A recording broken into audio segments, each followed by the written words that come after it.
Welcome to positivity. இப்போ இதெல்லாமே தகவலாக எனக்கு இருக்கு. இந்த தகவலை நான் அப்ளை பண்ணணும். இவ்வளவு நேரம் நம்ம பேசினதை வச்சு யாராவது என்கிட்ட ஷேர் மார்க்கெட்னா என்னன்னு கேட்டால் என்னால் சொல்ல முடியும், மியூச்சுவல் ஃபண்ட்னா என்னன்னு கேட்டால் என்னால் சொல்ல முடியும். அப்போ எனக்கு அதை செஞ்சு கொடுப்பான்னு கேட்டால் இன்னுமே எனக்கு அந்த ஒரு திணறல் இருக்கு. இந்த ஃபோனை வச்சு நான் எப்படி இன்வெஸ்ட் பண்ணுறது, அந்த விஷயத்தை பற்றி ரொம்ப சிம்பிள் பிரகதீஷ். நம்ம 100 ரூபாயில் வச்சு பேசுவோம், ஏன்னா ஈஸியராக இருக்கும். ஈஸியராக இது அதை நீங்கள் வந்து கோல்டில் 8 to 10% சொன்னீங்க, லேண்ட்லேயுமே நமக்கு 8 to 10%, ஒரு சில நேரம் 13-14% போகும் அப்படின்னு. அப்படி வந்துட்டு நமக்கு இந்த காம்பவுண்டிங்ல மியூச்சுவல் ஃபண்ட்ஸ்ல பெர்சன்டேஜ் ஏதாவது சொல்ல முடியுமா? அதான் போஸ்ட் ஆஃபீஸ்ல போடுறேன், இல்லை பேங்க்ல போடுறேன்னா எனக்கு எப்போ தேவையோ அப்போ போய் நான் எடுத்துக்கலாம். கரெக்ட். இதுக்கு வந்து ஒரு 10 வருஷம் ஆகுது. அதில் நடுவில் ஒரு 8வது வருஷத்துல எனக்கு ஏதாவது ஒரு அமௌண்ட் தேவைப்படுதுன்னா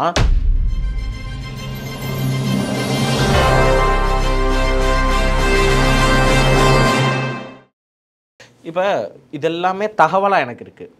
இந்த தகவலை நான் அப்ளை பண்ணணும். கரெக்ட். இப்போ நீங்கள் இவ்வளவு நேரம் நம்ம பேசினதை வச்சு யாராவது என்கிட்ட ஷேர் மார்க்கெட்னா என்னன்னு கேட்டால் என்னால் சொல்ல முடியும். கரெக்ட். மியூச்சுவல் ஃபண்ட்னா என்னன்னு கேட்டால் என்னால் சொல்ல முடியும். கரெக்ட். அப்போ எனக்கு அதை செஞ்சு கொடுப்பான்னு கேட்டால் இன்னுமே எனக்கு அந்த ஒரு திணறல் இருக்குது. கரெக்ட். இப்போ என்கிட்ட ஒரே ஒரு மொபைல் ஃபோன் நான் வச்சுருக்கேன். ரைட். என்கிட்ட இதில் தான் அந்த நீங்கள் சொன்ன பேங்க் அக்கௌண்ட் எல்லாமே இருக்குது, அந்த காசெல்லாம் இருக்குது. கரெக்ட். இந்த ஃபோனை வச்சு நீங்கள் சொன்னதில் நான் எப்படி இன்வெஸ்ட் பண்ணுறது, பண்ணிவிட்டு அதுக்கப்புறம் அது எப்படி கொஞ்சம் ஒர்க் ஆகுது, என்னெல்லாம் நான் எப்படி பார்க்குறது, அந்த விஷயத்தை பற்றி கொஞ்சம் நம்ம பேசலாம். ரொம்ப சிம்பிள் பிரகதீஷ். நம்ம 100 ரூபாயில் வச்சு பேசுவோம், ஏன்னா ஈஸியராக இருக்கும். ஈஸியராக இது அதை நீங்கள் வந்து ஏற்ற மாதிரி கன்வெர்ட் பண்ணிடுங்க. ஸோ உங்களுக்கு 100 ரூபாய் சேலரி வந்துடுச்சு. சரி, ஃபஸ்ட்டு என்ன பண்ணுங்கள், அந்த 100 ரூபாயில் ஃபிக்ஸட் எக்ஸ்பென்ஸ் எவ்வளோன்னு நீங்கள் ரஃபாக கால்குலேட், 50 ரூபான்னு வச்சுப்போம். 50 ரூபாய் அதே அக்கௌண்ட்லேயே இருக்க போகுது.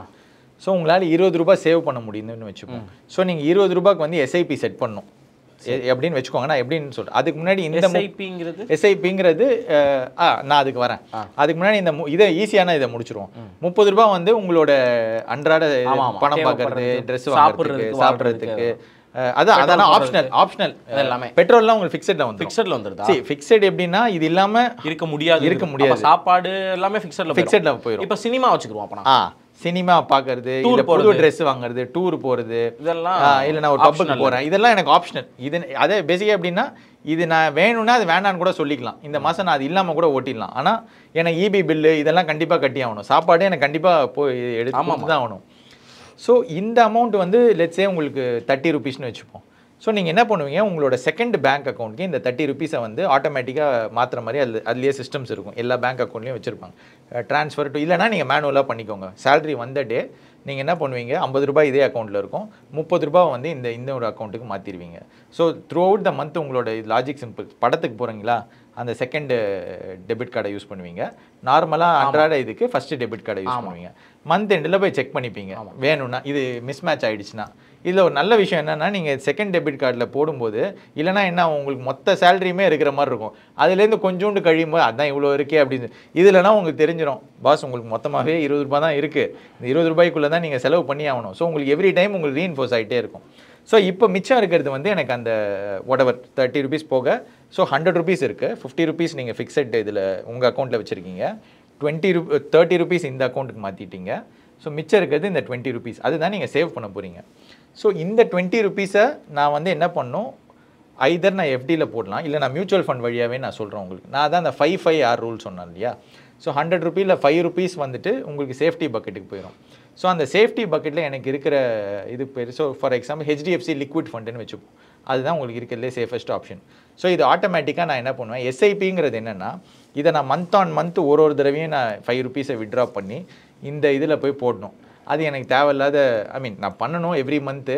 இதை ஏன் நான் ஆட்டோமேட் பண்ணக்கூடாது, இதுதான் நான் மாதம் நான் பண்ண போகிறேன். ஸோ ஒரு இன்ஸ்ட்ரக்ஷன் மாதிரி கொடுத்துட்டேன்னா பேங்க் அக்கௌண்ட்லேருந்து ஆட்டோமேட்டிக்காக எடுத்து இந்த நான் சொல்கிற மியூச்சுவல் ஃபண்டில் போட்டுருங்க அப்படிங்கிற அந்த ஆட்டோமேஷன் ஆக்டிவிட்டி இருக்குல்ல, அதுக்கு பேர் தான் எஸ்ஐபின்பாங்க. ஸோ எஸ்ஐபியில் நான் என்ன சொல்லுவேன், 2ஆம் தேதி ஆச்சுன்னா என்னுடைய 100 ரூபாயில் அந்த 5 ரூபாவை நீங்கள் எடுத்துருங்க. எடுத்து இந்த ஹெச்டிஎஃப்சி லிக்விட் ஃபண்ட், சும்மா ஒரு எக்ஸாம்பிளுக்கு சொல்கிறேன், அது நிறைய லிக்விட் ஃபண்ட் இருக்குது. ஹெச்டிஎஃப்சி லிக்விட் ஃபண்டை நீங்கள் சூஸ் பண்ணியிருக்கீங்கன்னு வச்சு, ஹெச்டிஎஃப்சி லிக்விட் ஃபண்டில் போய் போட்டுருங்கன்னு சொன்னால் நீங்கள் எதுவுமே பண்ண தேவையில்லை, அதுவாக அக்கௌண்ட்லேருந்து எடுத்து அதுக்குள்ளே போய் பார்க் ஆயிரும். ஓகே. 2வது 5 ரூபா நீங்கள் ஷார்ட் டேர்மில் போடணும்னு சொல்கிறீங்க, அது லெட்ஸே ஹெச்டிஎஃப்சி ஷார்ட் டேர்ம், அதுவும் உங்களுக்கு எஃப்டி மாதிரியே இருக்கும். ஸோ அதில் போயிட்டு பார்க் பண்ணுங்கன்னு சொல்லிடுறீங்க. இந்த 5 ரூபா போய் இங்கே பார்க் ஆயிரும் ஆட்டோமேட்டிக்காக. இப்போ நெக்ஸ்ட்டு நீங்கள் சேவ் பண்ணுறீங்களா ஒரு 10 ரூபா, இந்த 10 ரூபா வந்து ஐசிஐசிஐயோ ஹெச்டிஎஃப்சியோ எஸ்பிஐயோ இதோட நிஃப்டி 50 ஃபண்டுக்கு போட்டுருங்கன்னு சொல்லிடுறீங்க. ஸோ இதுவும் ஆட்டோமேட் பண்ணி விட்ருவீங்க. எல்லாமே நீங்கள் 2ஆம் தேதியோ 3ஆம் தேதியோ உங்களுக்கு சேலரி ஒன்ஸ் ஃபஸ்ட்டு வருதுன்னா ஒரு 2 நாள் கேப் கொடுத்துக்கோங்க. 4th அன்றைக்கி ஃபிக்ஸ் பண்ணி வச்சுருங்க. ஸோ அப்போ என்ன ஆகும், மாத சம்பளம் வரும், ஆட்டோமேட்டிக்காக 100 ரூபா வருது, 50 ரூபா உங்கள் அக்கௌண்ட்டில் நிற்கிது. இந்த 30 ரூபா வந்து இன்னொரு பேங்க் அக்கௌண்ட் போயிடுது, செகண்ட் பேங்க் அக்கௌண்ட்டுக்கு. மிச்சம் இருக்க 20 ரூபாயில் 5 ரூபா ஹெச்டிஎஃப்சி லிக்விட் ஃபண்டு, இந்த 5 ரூபா ஹெச்டிஎஃப்சி ஷார்ட் டேர்ம் ஃபண்டு, மிச்சம் 10 ரூபா நிஃப்டி 50 ஐசிஐசிஐயோ ஹெச்டிஎஃப்சி எந்த இதில், இது எல்லாமே ஆட்டோமேட் பண்ணிட்டீங்க. ஸோ நீங்கள் ஒன்றுமே பண்ண தேவையில்லை. 4ஆம் தேதி ஆச்சுன்னா உங்களுக்கு செலவு பண்ண வேண்டிய இது பேங்க் அக்கௌண்ட்டில் இருக்கும். ஃபிக்ஸட் இது ஃபிக்ஸட் எக்ஸ்பென்சஸ் ஆட்டோமேட்டிக்காக இதுலேருந்து போயிடும். எனக்கு இங்கே சேவிங்ஸ் ஆட்டோமேட்டிக்காக இதுக்குன்னு தனியாக ஆப் அதெல்லாம் எக்கச்சக்கமாக ஆப் இருக்குது, நிறைய ஆப்ஸ் இருக்குது. இப்போ அதில் ஏதாவது நம்ப தகுந்த வகையில் ஏதாவது ஆப்பெல்லாம் இப்போ நான் வந்து ஃபண்ட்ஸ் இந்தியான்னு சொல்லிட்டு எங்களுடைய நாங்களே வந்து இந்த மாதிரி ஒரு ஆப் இது பேஸ் பண்ணி இதுதான். ஆனால் நிறைய இப்போ ஆப்வியஸாக என்கிட்ட கேட்டிங்கன்னா நான் ஃபண்ட்ஸ் இந்தியான்னு தான் சொல்ல முடியும். பட் அந்த மாதிரி நிறைய ஆப்ஸ் இருக்குது. அது உங்களுடைய சாய்ஸ், எந்த ஆப் நீங்கள் சூஸ் பண்ணுறீங்கன்னு. அது எல்லாமே சேஃப், எல்லாமே ரெகுலேட்டட் பை செபின்னு சொல்லிட்டு ஒரு காமன் ரெகுலேட்டரி பாடி இருக்குது. ரொம்ப ரொம்ப சேஃப். நிறைய ஆப்ஸ் இருக்குது உங்களுக்கு அந்த இதுக்கு. ஸோ அதில் வந்து உங்களுக்கு எந்த ப்ராப்ளமும் இருக்க போகிறது இல்லை. ஸோ இவ்வளோ தான் நீங்கள் பண்ண வேண்டியது. இதை நீங்கள் ஃபார் த ஸ்டார்ட் இதை நீங்கள் பண்ணாலே ஒரு 10-20 lakhs பில்டு பண்ணுற வரைக்கும் இது சராசரியாக எல்லாருமே பண்ணலாம். இதுக்கு உங்களுக்கு பெரிய ரொம்ப காம்ப்ளிகேட்லாம் பண்ண தேவையில்ல. அப்போ எடுத்தோன்னா அதை பண்ணலாமா, மிட் கேப்பு, அது நிறைய உங்களுக்கு காம்ப்ளிகேஷன்லாம் பண்ணணும். நான் என்ன சொல்கிறேன், இனிஷியல் லெவலில் அதெல்லாம் உங்களுக்கு தேவைப்படாது. ஏன்னா ஃபஸ்ட்டு உங்களோட பேசிக் ப்ராப்ளமே உங்களால் எவ்வளோ சேவ் பண்ண முடியுதுங்கிறது தான். இந்த ப்ராப்ளம் நீங்கள் சால்வ் பண்ணுற வரைக்கும் இதுவே ரொம்ப ஒரு நல்ல. ஸோ அதனால தான் நான் சொல்கிறேன், ஒரு ஒரு 10 lakhs 20 lakhs பேஸ் எடுத்துகிட்டு வரதுக்கு இந்த சிஸ்டமே ரொம்ப தாராளம். அதுக்கப்புறம் நீங்கள் ஒன்றா இதை நீங்கள், ஏன்னா அதுக்குள்ளே நீங்கள் கற்றுப்பீங்க. அப்போ நீங்கள் வந்து இந்த நிஃப்டி 50 தாண்டி அடுத்து என்ன பண்ணலாம், அப்புறம் மிட் கேப்னு சொல்லுவாங்க. மிட் கேப்புங்கிறது நிஃப்டி 50 வந்து டாப் 50 கம்பெனிஸு, அதுக்கு அடுத்த 50 கம்பெனிஸும் சேர்த்தா நிஃப்டி 100ன்பாங்க. அது எல்லாமே லார்ஜ் கேப்புன்பாங்க. அதுக்கு அடுத்த 150 விச் இஸ் இவ்வளோ பெரிய கம்பெனி இல்லை, பட் கொஞ்சம் குட்டி கம்பெனி சைஸ் வைஸு. அது கொஞ்சம் குட்டி கம்பெனிங்கிறதுனால க்ரோத் கொஞ்சம் ஜாஸ்தியாக இருக்கும். பட் அதே சமயம் கீழே விழும்போது ஜாஸ்தியாக கொஞ்சம் ரிஸ்க் ஜாஸ்தி. அப்போ நீங்கள் என்ன பண்ணலாம், ரெண்டுமே ஸ்ப்ளிட் பண்ணி போட்டுக்கலாம். 50-50 அதுக்கும் தனி இண்டெக்ஸ் இருக்குது. லார்ஜ் மிட் 215பாங்க. ஸோ உங்கள் டாப் 100ம் வந்துடும், மிச்சம் இருக்கிற 150யும் வந்துடும். அதனால் நிஃப்டி லார்ஜ் மிட் 215பாங்க. அதுவும் ஐசிஐசிஐயில் நிறைய மியூச்சுவல் ஃபண்டில் அந்த ஆப்ஷன் இருக்கும். அதுவும் அதே தண்ணி கான்செப்ட் தான். தண்ணி சேமு, பாட்டில் பிராண்டு வேறு வரும். ஸோ நீங்கள் இது ஒன்ஸ் இதை கம்ஃபர்டபுள் ஆகிட்டிங்கன்னா நீங்கள் அடுத்து அதுக்கு மூவ் ஆன் ஆக ஆரம்பிச்சிடலாம். இப்போ என்ன பர்சனலாக கேட்டிங்கன்னா கொஞ்சம் எனக்கு மார்க் இதெல்லாம் எப்படி ஒர்க் ஆகும்னு தெரிஞ்சிச்சுன்னா, அந்த நிஃப்டி லார்ஜ் மிட் கேப் வந்து ஒரு நிஃப்டி லார்ஜ் மிட் கேப் 250 வந்து ஒரு செகண்ட் இதில் நல்ல சாய்ஸ், கொஞ்சம் 1 level ஹையர் ரிஸ்க்கு, இது நல்ல சாய்ஸ். இதெல்லாம் முடிச்சுட்டு நெக்ஸ்ட்டு வந்து நீங்கள் ஃபண்ட் மேனேஜரை சூஸ் பண்ண ஆரம்பிச்சிடலாம். அது ஒன்ஸ் எனக்கு இதுவும் பழகிடுச்சு, இப்போ நான் அடுத்து எனக்கு இதை தவிர இதுக்குள்ளே நான் நல்ல ஸ்டாக்ஸை பிக் பண்ணுறேன், ஃபண்ட் மேனேஜர்ஸ் பிக் பண்ணுவேன். அது இன்னும் கொஞ்சம் ஒரு complicated level. But I think இதுவே நம்ம ஒரு நார்மல் பர்சனுக்கு இதுவே ஒரு நல்ல ஸ்டார்டிங் பாயிண்ட். ஸோ இப்படி தான் உங்கள் டே டு டே இப்போ இங்கே நீங்கள் இமீடியட்டாக இதை கேட்டுட்டு கூட ஆரம்பிக்கலாம்னா இது இந்த மாதிரி பண்ணி விட்டுடலாம். இப்போ என்னென்னா கோல்டில் 8-10% சொன்னீங்க, லேண்ட்லேயுமே நமக்கு 8-10%, ஒரு சில நேரம் 13-14% போகும் அப்படின்னு. அப்படி வந்துட்டு நமக்கு இந்த காம்பவுண்டிங்கில் மியூச்சுவல் ஃபண்ட்ஸில் பர்சன்டேஜ் ஏதாவது சொல்ல முடியுமா? சரி, அதான் மியூச்சுவல் ஃபண்ட்ஸில் ஈக்விட்டி மியூச்சுவல் ஃபண்ட்ஸ்னு எடுத்திங்கன்னா இந்தியாவில் அட்லீஸ்ட் ஓவர் த லாஸ்ட் ஒரு 15 to 20 years ரொம்ப லாங் டேர்ம் டேட்டா எடுத்தோம்னா நம்ம ஆல்மோஸ்ட் 12-15% இருந்திருக்கும். பரவாயில்ல. ஏன்னா ஜென்ரலாக அதை நீங்கள் எப்படி 2 விட கண்டிப்பாக கூட தான். ஆமாம், உங்களுக்கு ஒரு லாங், ஆனால் அதுலேயே நடுவில்லாம் இருக்கும் ஒரு 5 வருஷம் நீங்கள் ரிட்டர்ன் கம்மியாக இருக்கும். பட் இது நான் சொல்கிறது வந்து ஒரு 7 to 10 year time. Almost 7 years தான் நல்ல டைம் ஃப்ரேம். 7 yearsக்கு வந்தீங்கன்னா 80-90% உங்களுக்கு நல்ல எக்ஸ்பீரியன்ஸ் இருக்கும். அந்த ரொம்ப ஒர்ஸ்ட் கேஸில் 7th year உங்களுக்கு பேட் எக்ஸ்பீரியன்ஸ் இருந்தாலும் நீங்கள் ஒரு 8th-9th yearக்குள்ளே அது ரிகவர் ஆயிரும் மார்க்கெட்டு. ஸோ நீங்கள் யூஸ்வலாக ஒரு 12% எக்ஸ்பெக்டேஷனோட வந்தீங்கன்னா, ஏன் இந்த 12% நீங்கள் கேட்கலாம், ஏன்னா இந்தியாவோட க்ரோத் நீங்கள் பார்த்தீங்கன்னா நாமினல் ஜிடிபி க்ரோத்துன்பாங்க. அது பேசிக்காக என்னென்னா நம்மளுடைய ஜிடிபி எவ்வளோ வளருது, அதை பேசிக்காக நம்ம கண்ட்ரியாக எவ்வளோ வளர்றோங்கிறது ஜிடிபி க்ரோத்துன்னு சொல்லுவாங்க. ஸோ நம்ம ரஃபாக ஒரு 6-7% க்ரோ ஆகும். அதுக்கு மேலே இந்த இன்ஃப்ளேஷனை ஆட் பண்ணிப்பாங்க. ஸோ ஒரு கண்ட்ரியாக நம்ம யூஸ்வலாக ஒரு 11 to 12% க்ரோ ஆகும். ஸோ நம்ம கண்ட்ரியே 11-12% க்ரோ ஆகும்போது அதில் இருக்கிற கம்பெனிஸுமே 11-12% க்ரோ ஆகும். அண்ட் யூஸ்வலாக இது டாப் கம்பெனிஸுங்கிறதுனால ஜென்ரலாக அதை விட ஸ்லைட்லி பெட்டராக இருக்கும். ஸோ நீங்கள் ஒரு 12% ரிட்டர்ன் எக்ஸ்பெக்டேஷனோட வந்தீங்கன்னா most likely you will be surprised on the upside. So நீங்கள் இதோட வாங்க, ஏன்னா ஒரு 7 years டைம் ஃப்ரேமோட வந்தீங்கன்னா உங்களுக்கு ஒரு நல்ல எக்ஸ்பீரியன்ஸ் இருக்கும். நான் சொன்ன மாதிரி ரொம்ப சிம்பிளாக வச்சுக்கோங்க. ஆரம்பத்தில் கற்றுக்க நீங்கள் ஒரு லெவலாக எடுத்து வரலாம். ஃபஸ்ட்டு நிஃப்டி 50, அப்புறம் அந்த நிஃப்டி லார்ஜ் மிட் கேப், அதுக்கப்புறம் நீங்கள் ஆக்டிவ் ஃபண்ட்ஸ்ன்னு சொல்கிற ஃபண்ட் மேன், இதெல்லாம் நீங்கள் படிப்படியாக போங்க. எடுத்தோன்னா உங்களுக்கு நிறைய நீங்கள் சொல்கிற மாதிரி ரொம்ப காம்ப்ளிகேட்டடாக இருக்கும். பட் இது ஒரு நல்ல ஸ்டார்டிங் பாயிண்ட்டாக இருக்கும். ஓகே, இப்போ சும்மா ஜென்ரல் பப்ளிக்காக எனக்கு என்ன தோணுது, நான் போஸ்ட் ஆஃபீஸில் போடுறேன் இல்லை பேங்க்கில் போடுறேன்னா ஏதாவது அமௌண்ட் போட்டால் எனக்கு எப்போ தேவையோ அப்போ போய் நான் எடுத்துக்கிறலாம். கரெக்ட். அப்படி இதில் நான் ஒரு லார்ஜ் இதில் நம்ம தேர்ட் பக்கெட்டில் நீங்கள் சொல்கிற மாதிரி லார்ஜ் இதில் நான் போடும்போது நீங்கள் சொல்கிறீங்க 7 வருஷத்தில் 1 கோடி, அடுத்து 3 வருஷத்தில் 1 கோடி, அடுத்து 2 வருஷத்தில் 1 கோடி, வருஷம் 1 கோடி வந்துகிட்டே இருக்கணும். இதுக்கு வந்து ஒரு 10 வருஷம் ஆகுது. அதில் நடுவில் ஒரு 8வது வருஷத்தில் எனக்கு ஏதாவது ஒரு அமௌண்ட் தேவைப்படுதுன்னா, இப்போ என்கிட்ட அந்த இதுலேயே நான் ஒரு 5000 ரூபாயை போட்டு வச்சுருக்கேன், எனக்கு ஒரு 25 லட்ச ரூபா இருக்குது, ஒரு 10 வருஷத்தில் வச்சிட்டேன்னா டக்குன்னு எனக்கு ஒரு 15 லட்சம் தேவைன்னா அதுலேருந்து எடுத்துக்கலாமா? எடுத்துக்கலாங்க, எப்போ வேணால் எடுத்துக்கலாம். எப்போ வேணால் எடுத்துக்கலாம். 6 மாதத்தில் அதோட பியூட்டியே அதுதான். இப்போ ஃபார் எக்ஸாம்பிள் என்னுடைய பூரா அமௌண்ட்டுமே மியூச்சுவல் ஃபண்டில் தான் இருக்குது. நான் மொத்தமாக ஒரு 10-15 வருஷமாக சேர்த்த அமௌண்ட்டை அடுத்த 5 நிமிஷத்தை உங்கள் கூட பேசிகிட்டே இருக்கும்போது நான் எக்ஸிட் பண்ணிடலாம். ஓகே, பண்ணனா 2 நாளில் என் அக்கௌண்ட்டில் வந்துடும். ஓகே. ஸோ அதனால் இது வந்து நீங்கள் எப்போ வேணால் எடுக்க. ஏன் அது பேசிக்காக லேண்டு மாதிரி. லேண்டோட ப்ராப்ளம் என்ன, உங்களால் ஈஸியாக விற்க முடியாது. ஆனால் எல்லாரும் என்ன சொல்லுவாங்க, லேண்டை விற்காதீங்க. ஆமாம் ஆமாம். ஆனால் நீங்கள் நினச்சா விற்று எடுத்துக்கலாம். அப்போ என்ன சொல்லுவாங்க, நீங்கள் லாங் டேர்மில் விட்டால் தான் உங்களுக்கு பெரிய காசு வரும். அதே தான் இந்த லாஜிக்கும். நீங்கள் லாங் டேர்மில் விட்டிங்கன்னா நல்லது. பட் உங்களுக்கு தேவைன்னா எப்போ வேணால் எடுத்துக்கலாம். எப்போ வேணால் எடுத்து. ஆமாம். ஒரே ஒரு இது நீங்கள் என்ன நோட்டீஸ் பண்ணணும்னா, சம்டைம்ஸ் மார்க்கெட் வந்து கொஞ்சம் கீழே விழுறதுக்கான சான்சஸ் இருக்குது. ரொம்ப லார்ஜாக 10-15% ரெகுலராக நடக்கும். பட் ரிகவர் ஆயிரும். சம்டைம்ஸ் ரொம்ப லார்ஜ் கரெக்ஷன் வரும். உங்களுடைய கெட்ட நேரம் அந்த லார்ஜ் கரெக்ஷன் வரும்போது உங்களுக்கு காசு தேவைப்படுச்சுன்னா அப்போ நீங்கள் வந்து அதை நீங்கள் வித்ட்ரா பண்ணக்கூடாது. ஏன்னா ஃபார் எக்ஸாம்பிள் கோவிட்ல 100 ரூபாய் இருந்தது 60 ரூபாய் ஆயிடுச்சு. ஆனால் மறுபடியும் ஒரு 4 மாசத்துல ரிகவர் ஆயிடுச்சு. பட் நீங்கள் அந்த 60 ரூபாயில் எடுத்தீங்கன்னா 40 ரூபாய் உங்களுக்கு லாஸ். பயந்துட்டு 60 ரூபா வந்துருச்சு போச்சு இனிமேல் இது குறைஞ்சிரும் நினைச்சு எடுத்துட்டோம்னா 140 ரூபா வரும்போது நம்ம கரெக்ட். ஆனால் அந்த 100 ரூபாய் இன்னைக்கு 200 ரூபாவா இருக்கு. ஸோ அந்த இது என்னன்னா, நீங்கள் அந்த கீழே விழும்போது அது விழும் கண்டிப்பாக. அதுதான் நீங்கள் கேட்கலாம்ல, இப்போ இது 12-15% ஹிஸ்டாரிக்கலாக கொடுத்துருக்கு. அப்போ லாஜிக்கலி அட்லீஸ்ட் இந்தியாவில் இருக்க எல்லாருமே அதில் தானே இன்வெஸ்ட் பண்ணியிருக்கணும்.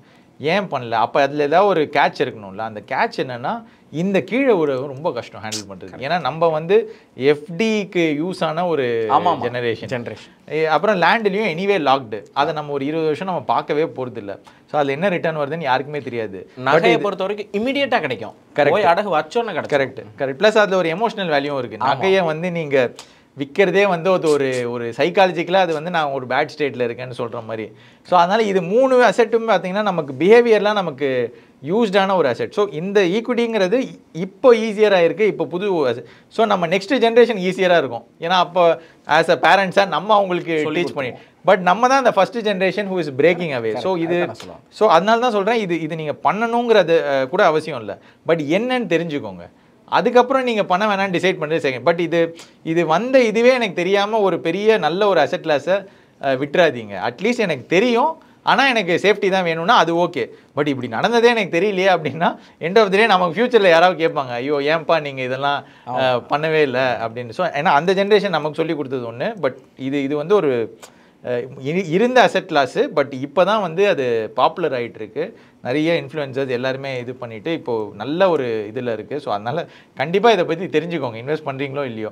மகிழ்ச்சி sir, thank you so much. Thank you. நீங்கள் சொன்னது அந்த ஒரு விஷயம் தான் எனக்கு இப்போ நான் கூட ஒரு மீம் ஒன்று பார்த்தேன். புதுசாக நகை வாங்குறத விட அடகு வச்ச நகையை திரும்ப மீட்கும் போது ஒரு உணர்வு வரும் பாரு, மிடில் கிளாஸுடைய அந்த உணர்வே. ஏன்னா அந்த எமோஷனல் கனெக்ட் இருக்குது. அதே மாதிரி இன்னொன்று என்னென்னா ரொம்ப ட்ரெண்ட் ஆகிட்டே இருந்துச்சு. யோ தாத்தா இதையா 10 வருஷத்துக்கு முன்னாடி ஒரு 50 வருஷத்துக்கு முன்னாடி நீ வித்த 1000 ரூபாய்க்கு அப்படிங்கிற மாதிரி மீம்ஸ் எல்லாம் நம்மளால பார்க்க முடியுது இல்லையா? ஸோ ஆக்சுவலாக இது ஒரு ஃப்ரெஷ்ஷான பாதை தான். ஏன்னா இப்போ இதெல்லாம் போய் நம்ம அப்பா அம்மாட்ட சொல்கிறோம்னா, நான் 6000 ரூபா மாதம் சேமிச்சுக்கிட்டு இருக்கேன் அப்படின்னா எங்கே உண்டியல் தான் கேட்பாங்க. கரெக்ட். இல்லை நான் அதில் போடுறேன், டே அதெல்லாம் போட்டால் போயிருண்டா. இந்த மாதிரி நம்ம தான் ஃபர்ஸ்ட் ஜென்ரேஷன் சொல்கிறோம். So thank you so much Arun. Thank you so much. Thank you. So நம்ம பாசிட்டிவிட்டியில் லாஸ்ட் ஒரு 1 minute ஃபார் அ மினிட் வந்து ஆடியன்ஸை பார்த்து நேரடியாக பேசுகிற மாதிரி ஒரு செஷன் இருக்கும். ஸோ நீங்கள் ஏதாவது நேரடியாக ஆடியன்ஸ் பார்த்து பேசுகிறேன்னா யூ கேன் டாக்.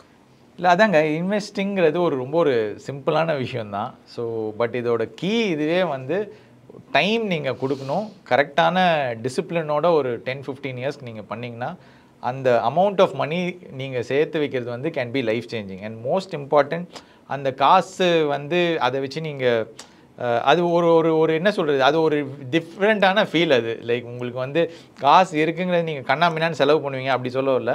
பட் உங்கள் பேக் ஆஃப் த மைண்டில் it will give you lot of peace. And unfortunately நம்ம இந்தியாவில் வந்து we've not seen so many stories where இந்த ஈக்விட்டியில் பணம் பார்த்த இப்போ என் பக்கத்து வீட்டுக்காரர் பண்ணிட்டாரு இவர் பண்ணிட்டாருன்னு சொல்கிற இது இன்னும் ஆரம்பிக்கல. பட் இன்னும் 10 இயர்ஸில் பார்த்தீங்கன்னா நம்ம நிறைய பேர் இருப்பாங்க அந்த மாதிரி சொல்கிறதுக்கு. ஸோ அதனால் அந்த ஹோல் ஜெர்னியை நீங்கள் மிஸ் பண்ணிடாதீங்க. அட்லீஸ்ட் அது எப்படி ஒர்க் ஆகுதுன்னு நாலேஜை பில்ட் பண்ணிக்கோங்க. அண்ட் மை சென்சஸ் அது ரொம்ப ரொம்ப நல்ல ஒரு இன்வெஸ்ட்மெண்ட் ஆப்பர்ச்சுனிட்டி எல்லாருக்குமே. Thank you thank you. இன்னைக்கு ஒரு ஐ ஓப்பனிங் செஷனுங்க. என்ன ஒன்றுனா இப்போ உடனே இப்போ நம்ம இதை ஆரம்பிச்சுடுவோமா செஞ்சுருவோமாங்கிறதெல்லாம் நமக்கு தெரியாது. ஆனால் இப்படி ஒரு பாதை இருக்குது, இப்படி ஒன்று இருக்குங்க. இதை பற்றி நம்ம கூட இருந்த ஒருத்தர் தமிழில் எளிய தமிழில், இப்போ இவரை நான் இங்கிலீஷில் பேட்டி எடுத்தேன்னு வைங்களேன், இப்போ எனக்கு இங்கிலீஷில் கேள்வி கேட்குறதோட நிறுத்திடுவேன். ரொம்ப நேரம் அப்படி இங்கிலீஷில் சரளமாக நுனிநாக்கில் பேச முடியுமா தெரியாது. ஆனால் அவர் பேசுவார், சரளமாக பேசுவார், எவ்வளோ நேரம்னாலும் பேசுவார். அந்த புத்தகம் கூட நம்ம சொல்லியிருந்தாலும் 80-20 மணி மேக் ஓவர், அதோடைய லிங்க் கூட நான் கீழே வைக்கிறேன் டிஸ்கிரிப்ஷனில். யாருக்காவது வேணும்னா அமேசானில் நீங்கள் வாங்கி அதை படிச்சுக்கோங்க, குழப்பமே கிடையாது. அதில் சில விஷயங்களை இன்னும் கொஞ்சம் டீட்டெயிலாக கூட இருக்கும். ஆனால் அவர் அழகாக எளிய தமிழில் மக்களுக்கு இப்படி ஒரு ஆப்பர்ச்சுனிட்டி இருக்குது, தேவைப்படுறவங்க யூஸ் பண்ணிக்கோங்க அப்படின்னு சொல்கிறார். எனக்கு தெரிஞ்சு அவர் இருக்கிற பொசிஷனுக்கு கிரெடிட் கார்டு நல்லதுன்னு தான் சொல்லியிருக்கணும். பட் ஸ்டில் கிரெடிட் கார்டு நல்லது தான், ஆனால் கொஞ்சம் மிஸ் பண்ணிங்கன்னா சிக்கிடுவீங்க அப்படின்னு சொல்லிடுறாங்க.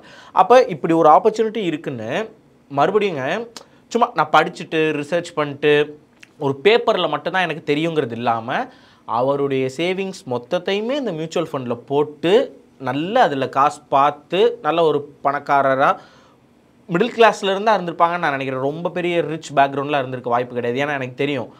அதனால் அப்படி வந்த ஒருத்தர் சொல்கிறாருன்னும் போது அதுக்கான வேல்யூ கொஞ்சம் கூடுது அப்படின்னு நான் மிக உறுதியாக நம்புகிறேங்க. ஸோ சேவ் பண்ண ஃபஸ்ட்டு நம்ம ஸ்டார்ட் பண்ணுவோம். பார்க்குற நிறைய பேருக்கு அந்த ஆப்ஷனே கொஞ்சம் கம்மியாக இருக்கும். அப்படி சேவ் பண்ணி நம்ம வச்சுருந்தோன்னா அதை எப்படி இன்வெஸ்ட் பண்ணுறதுங்கிறதே நம்ம யோசிப்போம். இப்படி ஒரு ஆப்ஷன் இருக்குங்கிறத இன்றைக்கி உங்கள்கிட்ட எக்ஸ்ப்ளோர் பண்ணுறதுக்கு தான். ஏன்னா நகையை பற்றி இடத்த பற்றி நான் சொன்னேன், நான் தம்பி இங்கே வா, நான் உனக்கு பாடம் நடத்துகிறேன்னு என்னை நீங்கள் கூப்பிட்டு மாடியில் உட்கார சொல்லிடுவீங்க. என்ன நீ பேசிக்கிட்டு இருக்க, நகையை பற்றி இடத்த பற்றி நான் ஆனால் இதை பேசணும்னா டாபிக் மாறுனா அவனும் ஜீரோங்கிற மாதிரி ஆயிரும். ஸோ இதை பற்றி நான் உங்களுக்குலாம் சொல்லணும், இன்னைக்கு கொஞ்சம் ஒரு விழிப்புணர்வு நமக்கு இதை பற்றி ஏற்படுத்தணுங்கிறதுக்கு தான் மிஸ்டர் அருணை நம்ம கூப்பிட்டோம். எல்லாருக்குமே தெளிவாக ஒரு பேசிக் லைன், மியூச்சுவல் ஃபண்ட்னா என்ன, இந்த கம்பெனினா எப்படி இயங்குது, நிஃப்டினா என்ன, நிஃப்டி 50ங்கிறது என்னது, சேஃபர் சைடு எது, 6%ங்கிறது 12% எப்பயுமே இருக்கிறது எது, கீழே விழுந்தால் அதுக்கு நம்ம பயப்பட தேவையில்லை ஏங்கிறது, இந்த மாதிரியான விஷயங்கள்லாம் தெரிஞ்சிருப்போம் அப்படின்னு மிக உறுதியாக நம்புகிறேன். இதே மாதிரி இன்னொரு பாசிட்டிவிட்டி நிகழ்ச்சியில் உங்களுக்கு நான் உங்களை சந்திக்கிறேன். உங்களுக்கு இது சம்மந்தமாக வேறு ஏதாவது விஷயங்கள் தெரிஞ்சுக்கணும், இந்த ஃபினான்ஸ் ஓரியன்டான விஷயங்களில் உங்களுக்கு நீஷாக, அதாவது குறிப்பிட்ட ஏதாவது ஒரு பகுதிகளில் சந்தேகம் இருந்தால் அந்த டாபிக்ஸ்லாம் நீங்கள் கீழே போடுங்க. நம்மளுமே அதை பற்றி நிறைய பேர்கிட்ட பேசிவிட்டு ரிசர்ச் பண்ணிட்டு அதை பற்றின வீடியோஸும் நிறைய போடுறோம். இந்த பாசிட்டிவிட்டியை நீங்கள் எல்லாருமே பொறுமையாக ஒரு நேரம் உட்காந்து பார்த்ததுக்கு ரொம்ப நன்றி. Thank you so much.